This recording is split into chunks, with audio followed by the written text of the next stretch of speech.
There you are. You see, you have proof. Did you hear that?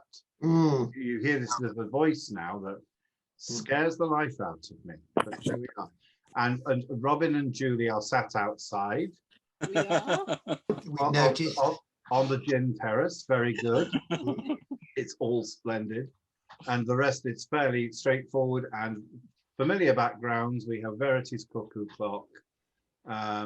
We have, let's see, we have Father Ross's candlesticks. And it's all looking pretty good. So, without further ado, what I want to sort of help us to think about this evening is a concept that we are, I think, quite familiar with, because it's involved, it's part of the Ten Commandments. But I don't think we realize just what a great gift it is to us. And if we can become people who can open this gift and maybe use it more constructively, then maybe all our lives get better and better regulated and maybe even less stressful. I'm referring to the concept of Sabbath. Sabbath is a deeply ingrained scriptural principle. And put simply, it is a gift from God. It reminds us that to be constantly active, constantly on the go, is not God's desire for us. God's desire for us is to live balanced and regulated lives.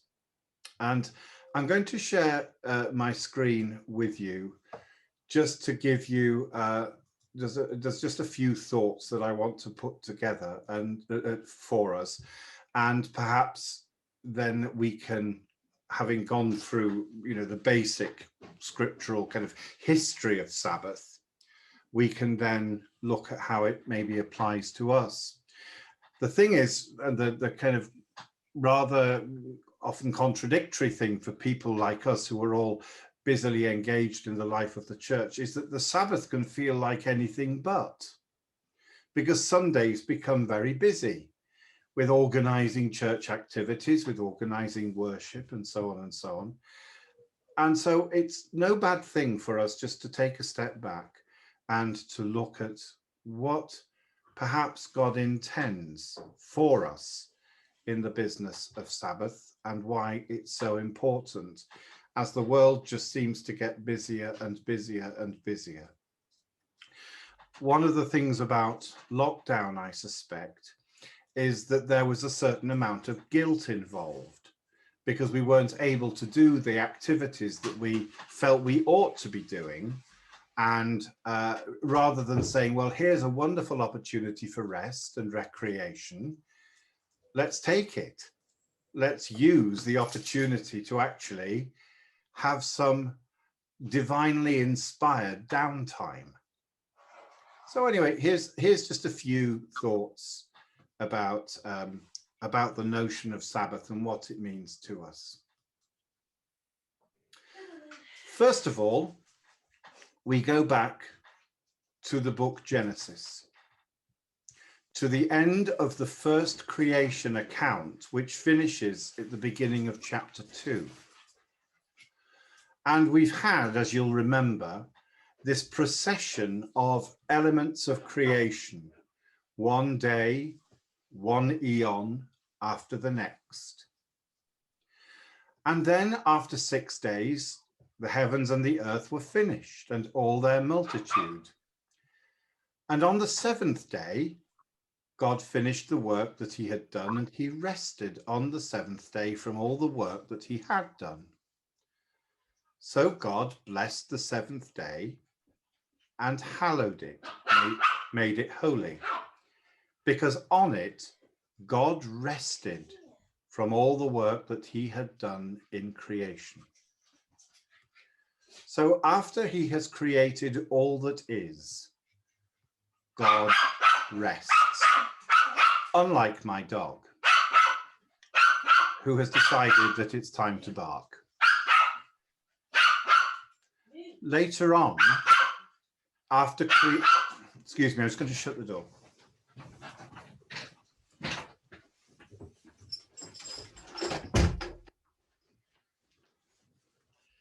You know, they say no rest for the wicked. Later on, as the law is established in the books of Exodus and Leviticus, the business of Sabbath gets a really high billing in terms of God's priority. As part of the law from which the people cannot depart on pain of the breaking of the covenant, God institutes rest and holiness, consecrated time. Time not for your normal, everyday, trivial and mundane concerns, but time for God and time for refreshment. And the ideas of holiness and refreshment are very closely linked, almost viscerally linked. Remember the Sabbath day. It is a day, and keep it holy. For 6 days you shall labor and do all your work. But the 7th day is a Sabbath to the Lord your God. You shall not do any work. You, your son or your daughter, your male or female slave, your livestock, or the alien resident in your towns. In other words, this is a blanket prohibition to the whole community not to work, to refrain from work on the day that God has so ordained. And the reason God gives is the reason we just heard about in Genesis. In 6 days, the Lord made heaven and earth, the sea and all that is in them, but rested the 7th day. Therefore, the Lord blessed the Sabbath day and consecrated it. So the blessing renders it holy, and its being enshrined in law makes it compulsory. Compulsory rest. You must have time off from all the work that you do. Put like that, it's quite startling, and you don't tend to hear that pretty much anywhere else, that this work is consuming, yes, but you've got to take a break, and you've got to take it regularly, and you've got to do it on the basis of one day in every week.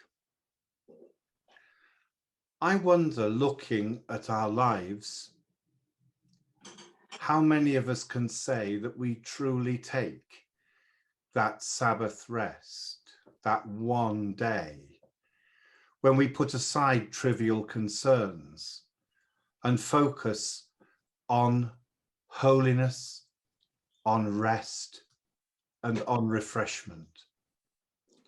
And it's difficult because different people have different approaches, different commitments in life.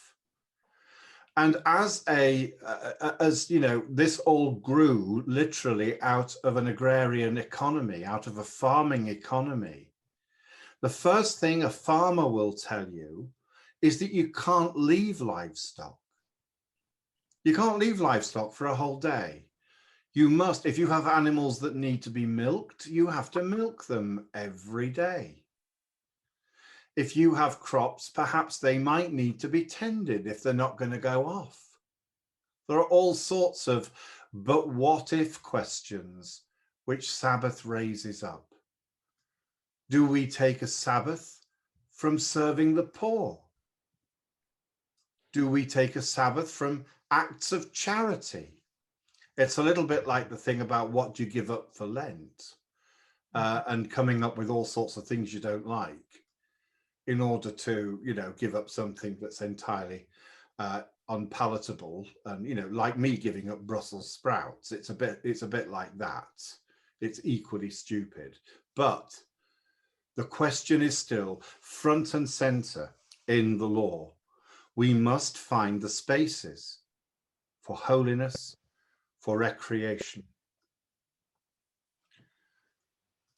However,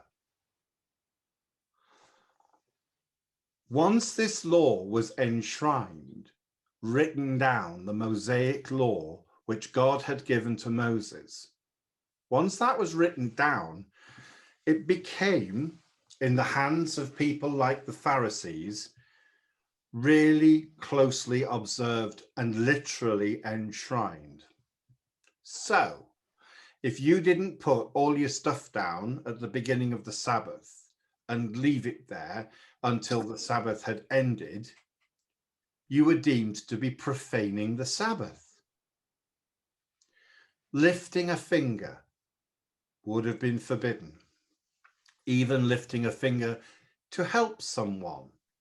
And there are instances in Scripture, which we'll come to later on, where Jesus falls foul of those literal interpretations of Sabbath. The picture there on the screen, Jesus and his friends walking through the cornfield and picking ears of corn because they're a bit peckish and they just want something to gnaw on while they're walking. And the Pharisees, who happened to be conveniently placed by the nearest hedge, look, why are they doing what is not lawful on the Sabbath? And he said to them, have you never read what David did when he and his companions were hungry and in need of food? He entered the house of God when Abiathar was high priest and ate the bread of the presence, which it's not lawful for any but the priests to eat. And he gave some to his companions. Then he said to them, the Sabbath was made for humankind, but not humankind for the Sabbath. So the Son of Man is Lord even of the Sabbath. In other words, Sabbath was intended by God to be a real gift to us, to be something that would do us good, to remind us that it's not all about hard work, but that we are entitled to our rest, and that what we do on the Sabbath should not turn us into blocks of ice incapable of doing anything. Can you imagine not being able to go for a walk on a Sunday afternoon, or cooking a nice meal, or doing any of the things that tend to punctuate the rhythm of our Sabbaths, of our Sundays? Well, that's the sort of prohibition that a literal interpretation would have brought about. Jesus won't have it. He says that this is a gift for you. It's not something then to be imposed in a draconian fashion as a piece of law. Going back a little way, the prophet Amos, who is one of my favorite prophets in the whole world because he loses his temper with such spectacular regularity, really has it in for those who mess about with the Sabbath, who mess about with the seasons. And in chapter 8, he's talking to market sellers and those who are unjust in their financial dealings with others. Hear this, you that trample on the needy and bring to ruin the poor of the land, saying, when will the new moon be over so that we may sell grain, and the Sabbath so that we may offer wheat for sale?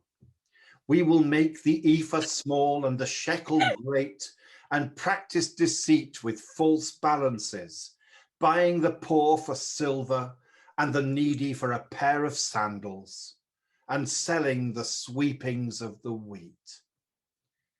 The Lord has sworn by the pride of Jacob, surely I will never forget any of their deeds. To the people Amos was talking to, he observed that their interpretation of the Sabbath was that they should swindle people just a little bit less on the Sabbath. But they were itching to start again, just as soon as they were permitted to start selling things. And they would do so by giving short measure, by extortion, and by fraud. And Amos cites here the Sabbath as being a kind of a regulation among even the worst offenders. It was a bare minimum, they saw it as, to satisfy the covenant. It was okay to spend the rest of your lives profiting from the poor and the needy. And all of this was a direct abuse of the rhythm of life which God proposes. And Amos calls this out spectacularly and in no uncertain terms. If you've never read the book of Amos, it's absolutely fascinating. And you're going to meet one very angry guy. He was a dresser of sycamores. That was his job. That was his profession. And he came from nowhere and he returned to nowhere. But in between those, he gives us some absolute gems of how to lose your temper with the unjust. Please, please read. It won't take long. It's not a long book. He's, for me, probably with Hosea, the two greatest minor prophets. But well worth a read if you want some good solid invective to cheer up your Wednesday afternoon. Jesus lives and lives the Sabbath life. He works to live. He is a traveling rabbi. He is not constantly on the go. His is a perfect regulated life of prayer, of silence, of teaching, and of transforming lives. And he goes around just doing that for the best part of 3 years.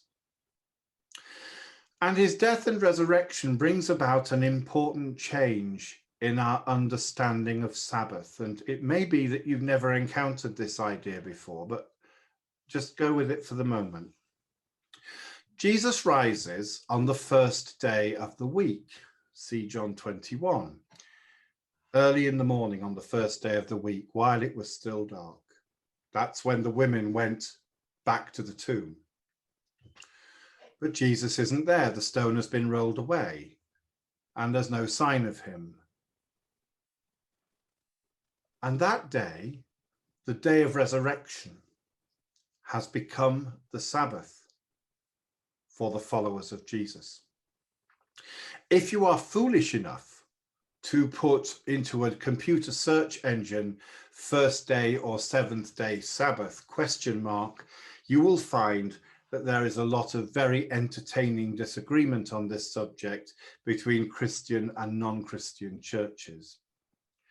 Suffice it to say that because we follow Jesus, Jesus transforms even the rhythm at which we live our lives. The resurrection is so mind-blowing, so shattering a moment in history, that we remember it forever as the Lord's Day, the day of Sabbath, the day that is consecrated to the Lord, and that's a Sunday. So it's the first day of the week now that's the Sabbath, not the seventh. And that makes, I want to suggest, a subtle difference to us. Subtle but important. The seventh day, Genesis, Sabbath, is about rest after labor. My mum would like the 7th-day Sabbath because she always used to say that I had to do my homework before I went out to play. And my guess is that most of us have been brought up under a similar idea, that rest is fine, but rest is reward for labor. Does that ring bells with people? Mm-hmm. It's a God-given imperative. It's a commandment. And maybe it has a feeling of being conditional on what you've achieved, whether you've got all your jobs done. My mum would be purring at this point because this is exactly how she has lived her life. It's about work before rest. It's how I was brought up, probably you too. Let's compare that though with first day Sabbath. resurrection Sabbath. This is about rest before labor. This is not a God-given imperative, it's a God-given right. It's not conditional on anything, except it is given to us as a free gift by God to enjoy. And it isn't conditional on us having achieved anything, because the work comes later when we are refreshed to do it. The theologian and writer David Ford talks about rest before work as opposed to work before rest. It seems to me, and I've always loved David Ford's writings on this subject, and I'm going to recommend a book to you later, that this rediscovers the purpose of Sabbath for us, and it breaks the tyranny of workaholism and the demands of working weeks, which seem to grow ever larger. Now, I'm a realist, and I know that where there are all sorts of perhaps family commitments and other things as well as work, this can be a bit more complicated. But there is something about the rhythm of the week that seems to need that day. A lot of you will remember the debates we had over Sunday shopping and whether that would change the character of the Sabbath day. Hey, guess what? It did. Changed it profoundly. But this is about recognizing within ourselves who we really are. I took issue with a diocese recently who were advertising for someone using the title of human resources as opposed to a person. The human resource is someone who is defined by what they produce. That is not how you define who a person is. Not their value or their use as a commodity, but as a living, breathing, soul-bearing child of God. Sabbath reminds us that we are human beings, not human doings. It's not all about activity. It's not all about running around frenetically, fulfilling one demand after another. We aren't commodities. We are humans. We are flesh and blood. We are precious to God, and Sabbath is his gift to us to restore us and to renew us as we live our lives. And this impacts in all sorts of ways. New Year's Day is, of course, on January the 1st, except if you happen to be a Christian, when New Year's Day is the first day of the season of Advent, as shown on this diagram. And whilst the months may take their pattern and go round as the earth revolves around the sun, our calendar is regulated not by time, but by grace, by the story of Jesus and by the story of the people of God. Half the year is given over to particular moments: Advent, Christmas, Epiphany, Lent, Easter, Pentecost. We've just come to the end of that half of the cycle. And now we have ordinary time in which we tell the story of the people of God. Our year is regulated by grace and by the person of Jesus, not by the days and weeks and months of a calendar year.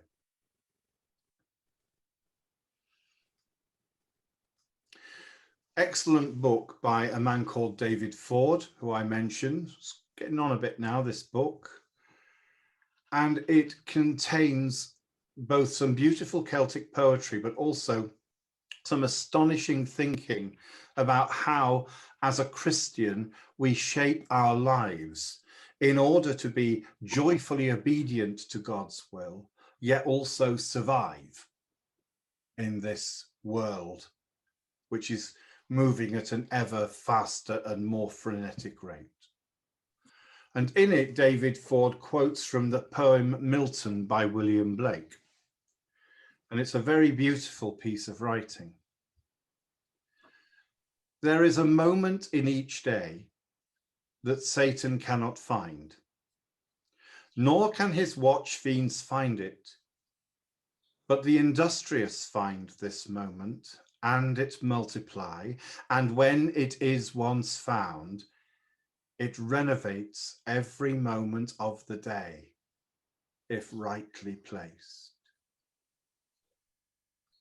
Blake speaks of that search for Sabbath, a search for the moment that makes sense of all the others, that animates and gives colour and joy to our lives. Having talked, as is traditional, for far too long, I'm now going to not share the screen anymore, and I'm going to return, as it were, to the studio for your thoughts about this very challenging concept, but one I increasingly think we have to take more and more seriously. And that is in every profession. It is in every walk of life. There comes a point when you just say, no, hold on, too much. Too much is being required of me for flourishing so that I can be at the best that God wants me to be. And maybe Sabbath has been trying to tell us that all along, to regulate, to make space. And I mean, there's none of us in this world who are indispensable. And therefore, there is nothing that is so important that should stop us making space for the Sabbath. Over to you. I'll kick off. You mentioned very rightly, Father Damien, about the Sunday and the Sunday trading laws, which has made very much a huge change in the way we work and also the way we rest. Because, of course, you can shop any day of the week now. So there's that part of it. And also, too, as you rightly pointed out, the Pharisees and Sadducees and all that crew got so obsessed with the law, they lost the mystery of God. Yes. And as you well know, Sabbath is the Greek word, the Hebrew word for the day of rest. That's literally what it means. Yeah. We're always busy in today's world. Immediately before I switched into Zoom tonight, I thought, do you know what? I'm going to turn off all my mobile phones. Yeah. And then, but one. Okay. I want to talk to Ruth for a bit, because as I look round, Ruth, you are the only person, I think, who has the additional bonus in your life of two very active children. And what does Sabbath therefore mean to you? Because you've got to have eyes in the back of your head, haven't you? What with the children and everything else that's going on in your life. And children don't suddenly lie down, do they, in some sort of catatonic state on a Sunday? Far from it. So what does Sabbath mean to you?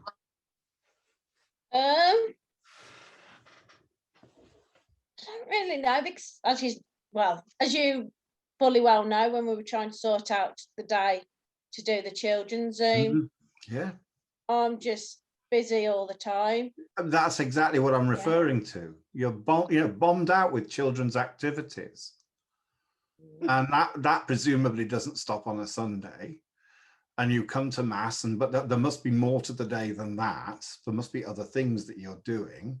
And it just seems to me you're probably at the busiest stage of family life at the moment. So where's Ruth's Sabbath?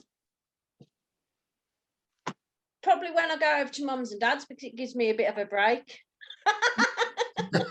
So mum and dad can just sort of pick it up for a couple of hours. Okay.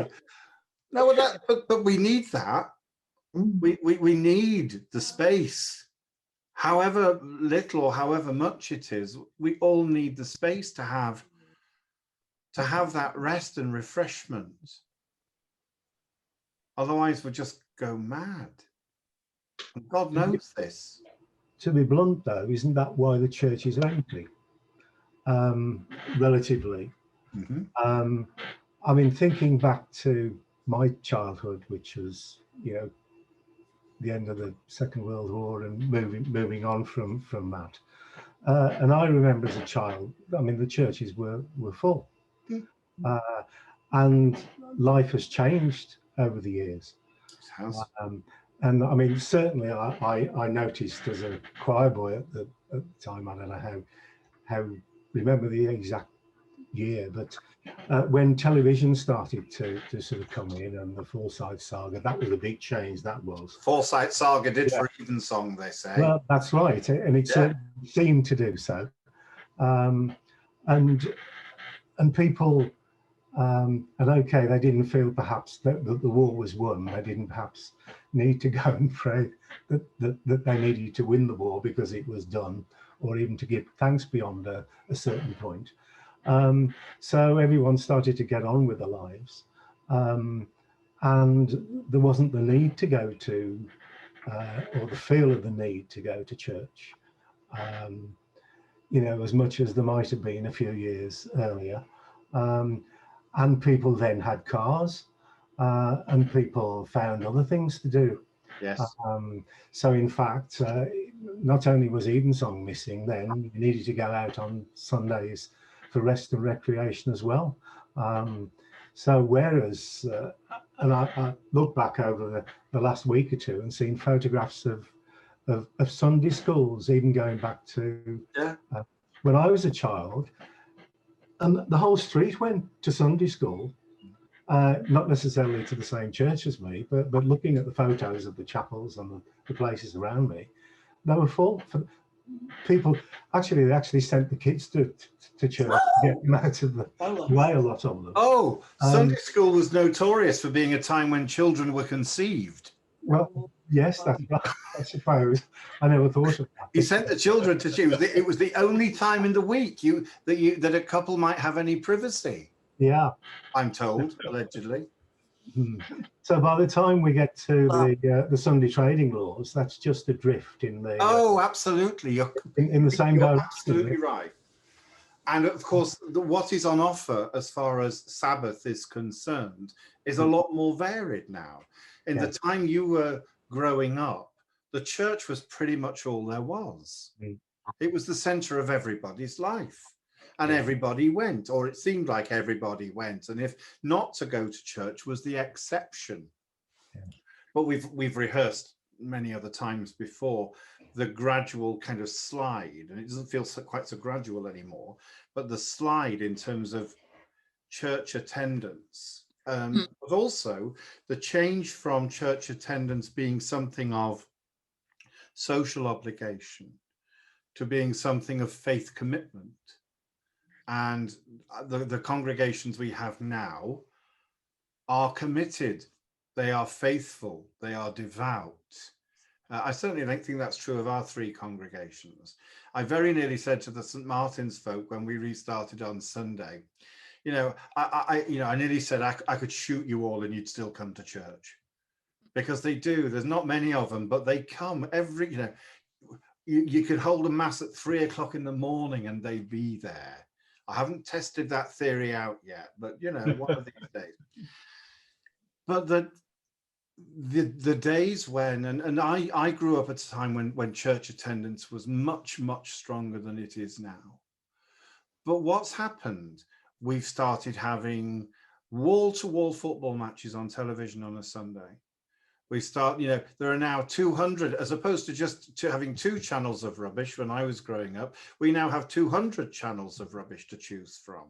Better rubbish than our father. It's not, well, I would question better rubbish, Father, but that's... I mean, better in a nasty sense. But it's a much more bewildering world.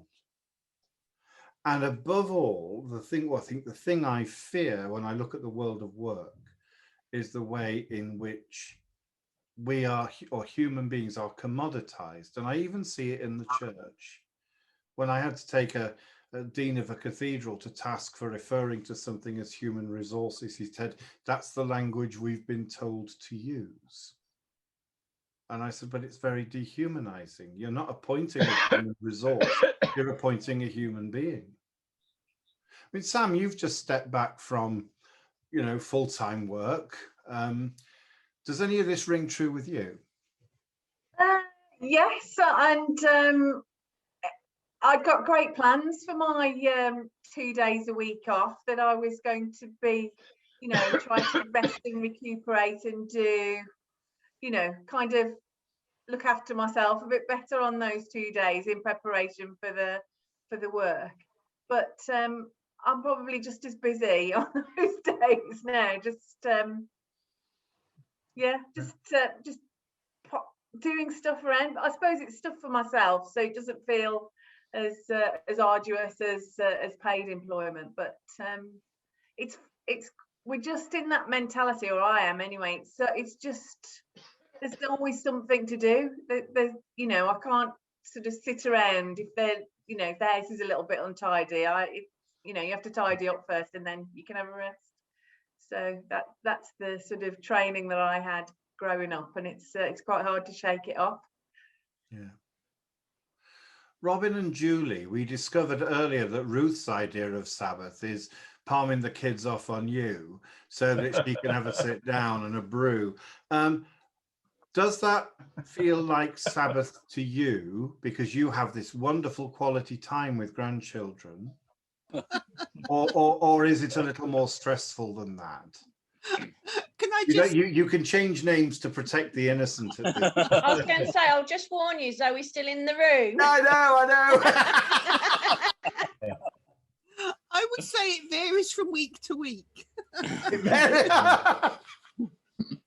But just having had a week in Norfolk with Elizabeth and her two, to be perfectly honest, I came back, I think, more shattered than I was before we went. Well, there's the sermon illustration for the Ascension, isn't there, where the grandmother greets her grandchildren who come, and they have an afternoon of wonderful frenzied activity and cake making and picture drawing and making a mess absolutely everywhere and having a brilliant time. And then at the end, when daughter comes to pick the grandchildren up, grandmother says, "My dear, I am twice grateful for your visit, once for your coming and once for your going." And there's some truth in that, though, isn't there? But I do still sense there's an aliveness about that contact with grandchildren, which I think is different from children, actually. And Pat, I thought I saw you nodding then. I didn't. But I was waiting for. I was going to use the phrase "picked on." That's not fair, is it? No, not at all. I'm picking on everyone tonight. Mention me, because you know how crazy I am about all my grandchildren. I know. But it's quite right, as Julie says. We love our grandchildren very much, and it tends to be the weekends when we get visited by them, and it tends to be Sundays with me for various reasons. And I adore every single one of my grandchildren, but I do find that, like you quoted, Father, it's lovely to see them come, and it's lovely to see them go. and have a nice rest after they've gone. But there is something special. I think Julie and Robin would agree. Something special about time spent in the company of grandchildren, and if that happens on a Sunday, that is absolutely fine with me. And it does tend to.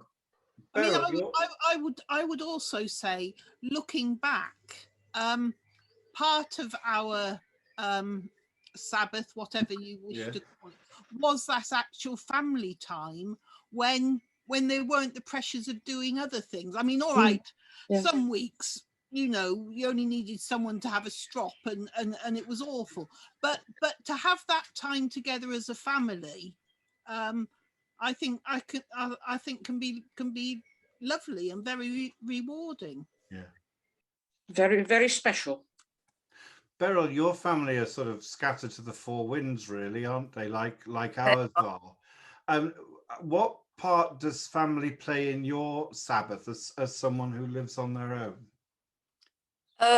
It's a part. It's part that's missed now. Because if I'm a bit like Pat, if I get a visit, then often it is on Sunday. Yeah. But that doesn't seem to happen so much now. And I think that is because very often children are doing other things. Yeah. And that happens. It's missed, obviously. Yeah. My grown-up grandchildren, I don't see very much of at all. I talk to them. They keep me up to date. But it's not the same as seeing them, is it? Never, no. And haven't we missed that personal contact? Yeah, they are during they lockdown. are trying to persuade me to move closer. And in fact, you know, they found me a property at the moment. That's that very I have. them. But we should see. Tell them to move a bit nearer here. Yeah. Well, that would solve everything then, wouldn't it? Yeah, well, of course, they all moved away from here, didn't they? Well, I know they did, yeah. There are undiscovered joys in the Black Country, tell them. Oh, a lot of undiscovered joys in the Black Country, Oh, yes. there certainly are, yeah. Absolutely. Yeah. But I think the trouble is, when we look back, and when I look back on my life, then the thing is that we have to remind ourselves that all those years ago, people lived much more parochial lives than they live now. Yeah. And because of that, they lived within each other, didn't they? Yeah. So they accompanied each other. One went to church and another went to church, or one went to chapel.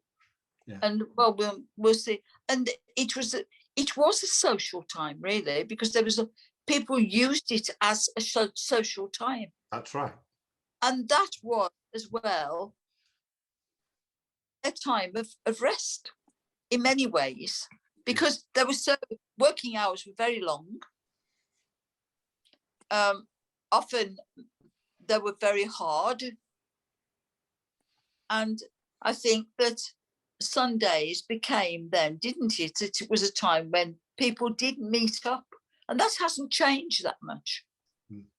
I was just thinking of a former parishioner called Vera Topping in Preston, and Vera went to what is now Preston Minster, and lovely lady and a lovely family as well. And I discovered that Vera worked in Asda, and it was the Asda where I became the store chaplain. So I got to see Vera quite a lot. And I said to her, "Are you still going to church at the Minster?" And she said, "Oh, no." She said, "I have to work Sundays." And I said, "Hang on a minute.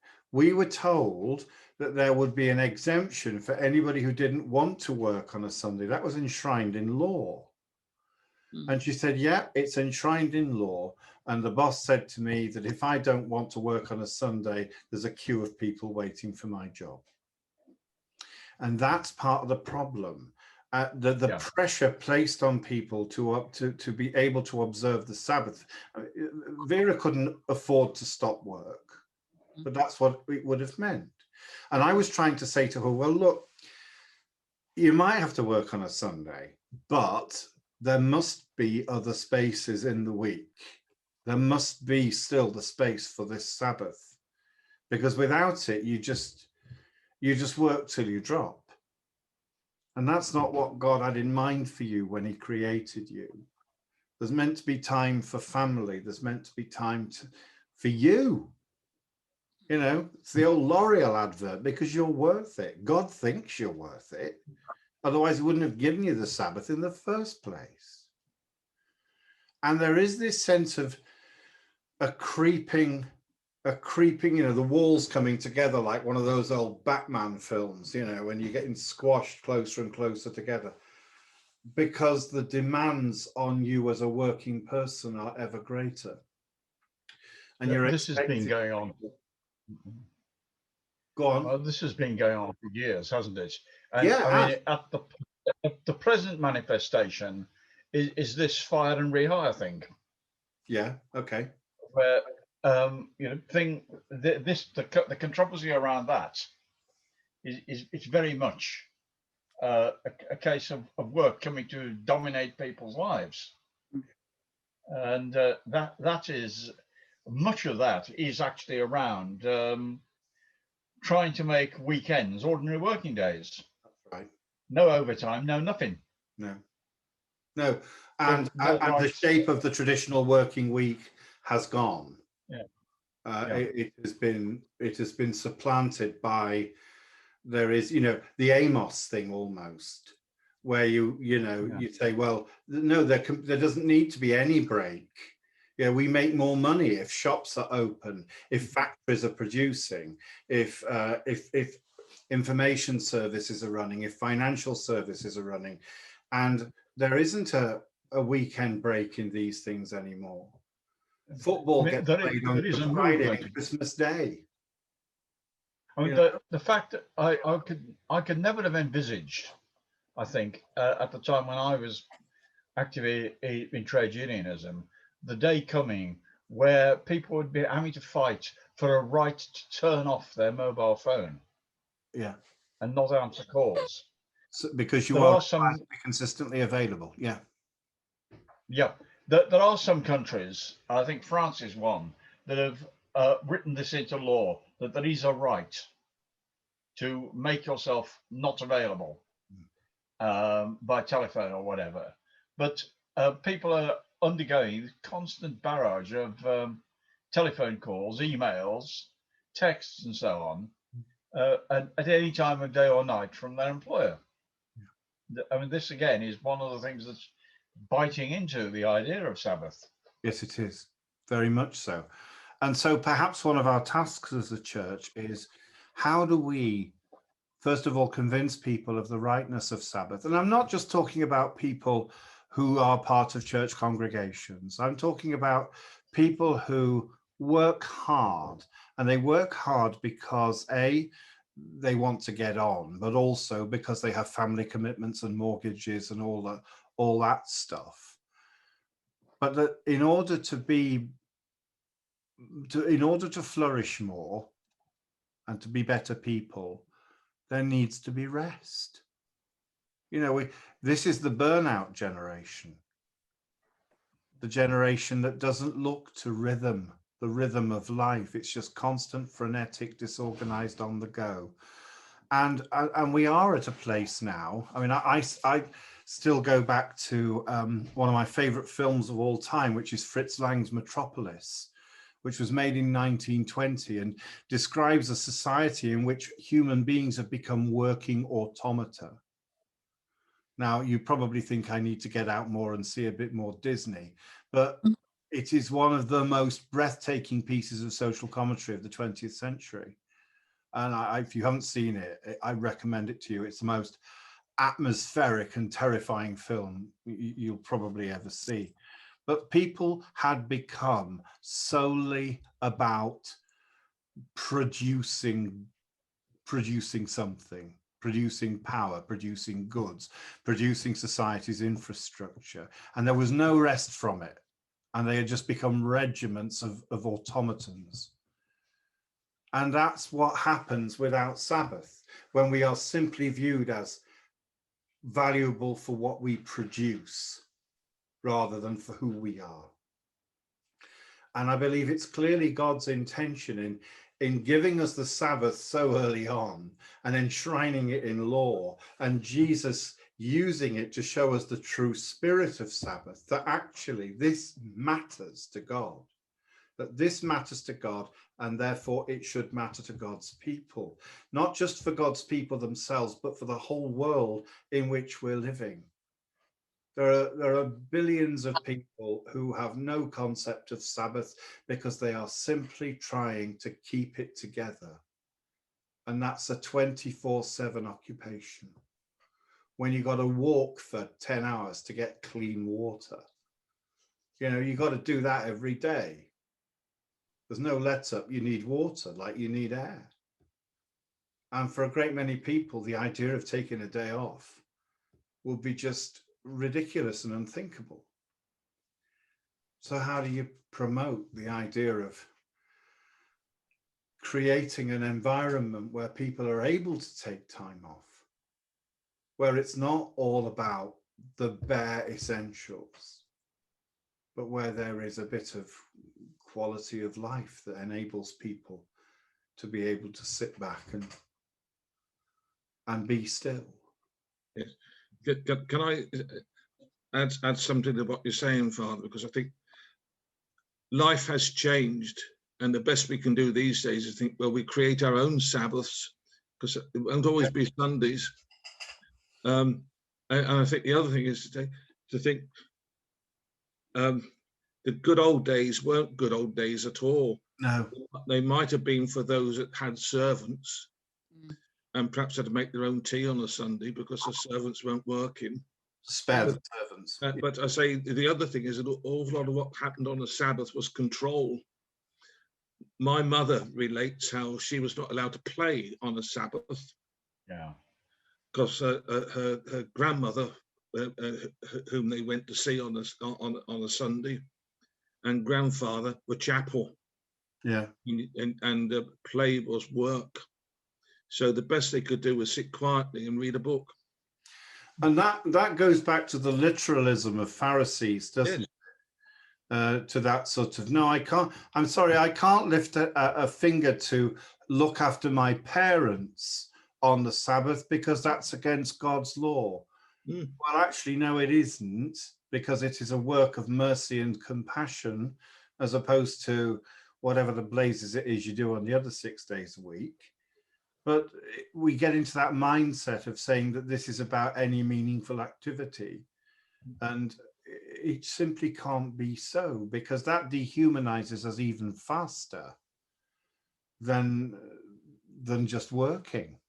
If we use the Sabbath as a barrier to stop acts of mercy and charity and good works, where would we be? It's about, Sabbath is a free gift to us. How are we going to use it? And it's one of the great questions. How do we use a seventh of our lives? That's quite a thought. And it needs to be given over to rest and to doing things that bring us joy and fulfillment. And that might well involve family.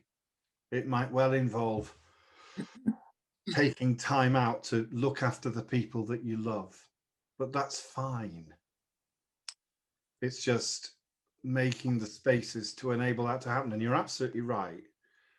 I mean, it's bizarre when you think there's 4 clergy in this screen, and Sunday is never a Sabbath for clergy, because it's a day when we work, we labor in the vineyard, and that's quite as it should be. But it also means that we have to find other spaces and other times when we do other things. I think, being wicked, there are clergy these days that are conscious of their opportunities that they must take. So they work 3 Sundays and take a rest. 3 Sundays and take a rest, and that's happening. Yeah, I'm aware of that, and it is actually part of common tenure. It's part of the agreement by which parochial clergy operate. I've always struggled to, said he about to take a sabbatical, I've always struggled with the notion of a priest being not in church on a Sunday. I've never been able to do it in the 6 years I've been here. It just doesn't work for me. But I'll take my time at other times, not on Sundays. Sunday. What does that say for to the congregation? Well, precisely.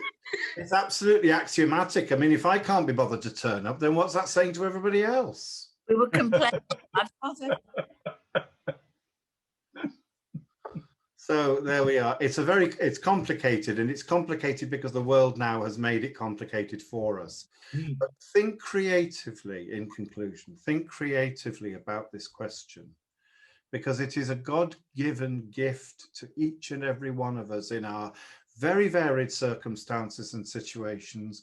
It's God's desire for all those workaholic types who are trying to make their way in the world, however that might be. Everybody needs time just to stop and allow space. Now, we'll have different ideas of what constitutes the holy and the sacred, but perhaps let's look at our rules and think, well, just how do we regulate this so that we're not steamrolled by all the activity going on around us? And with that, and bang on, oh, I've just gone over by a minute. I was just going to say, my use of time is seriously defective. Any other comments before we draw it to a close? In the immortal words of my former and late parishioner, Fred Raby, take the rest of the day off. All right. Bless you all, and thank you. It's lovely to see you. And Thank you. look forward to next week. Bye. Bye. Bye. Yeah. Bye.